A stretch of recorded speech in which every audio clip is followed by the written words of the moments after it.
ఎన్నికలకు శ్రేణులు సమాయత్తం కావాలని పిలుపునిచ్చారు మాజీ మంత్రి హరీష్ రావు. 16 నుంచి 18 స్థానాలు బీఆర్ఎస్ కైవసం చేసుకుంటుందని ఓ సర్వే రిపోర్టు వచ్చిందని తెలిపారు. కాంగ్రెస్ ప్రభుత్వ వైఫల్యాన్ని ప్రజలకు వివరించాలని బీఆర్ఎస్ శ్రేణులతో అన్నారు హరీష్ రావు. సిద్దిపేట జిల్లా గజ్వేల్లో ఆ పార్టీ నియోజకవర్గ స్థాయి సమావేశంలో కార్యకర్తలతో మాట్లాడారు హరీష్ రావు. ఒక ప్రణాళికబద్ధంగా పనిచేయండి. మనలో మన గ్రూప్లొద్దు.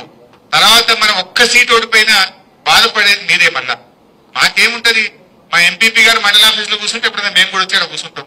కార్యకర్తలందరినీ కలవడానికి అవకాశం ఉంటుంది. మనకు మండలంలో ఒక అడ్డా ఉండదా? ఏదైనా మంచి చెడు అయితే ఎస్ఐకో ఎండిఓకో ఫోన్ చేసి మన ఎంపీపీ మాట్లాడడా, మన జడ్పీటీసీ గట్టిగా మన కార్యకర్తల్ని కాపాడుకోవడం. అందువల్ల మనం అన్ని గెలవాలి. ఏ కార్యకర్తను కూడా మనం మిస్ చేసుకోం. మనం కూర్చొని మాట్లాడుకుందాం మండలాల వారిగా. రుణమాఫీ విషయంలో కూడా మనం రైతుల్ని చైతన్యపరచాల్సిన అవసరం ఉంది. దాని మీద కూడా మీరు దృష్టిలో పెట్టుకోండి. సో ఇట్లా ఒకటి మీరు రుణమాఫీ విషయాన్ని, ప్రతి విషయాన్ని కూడా ప్రజల దగ్గర తీసుకువెళ్ళి ప్రజల్ని చైతన్యపరచండి. ఈ ఎన్నికల్లో బీఆర్ఎస్ గెలవాలి.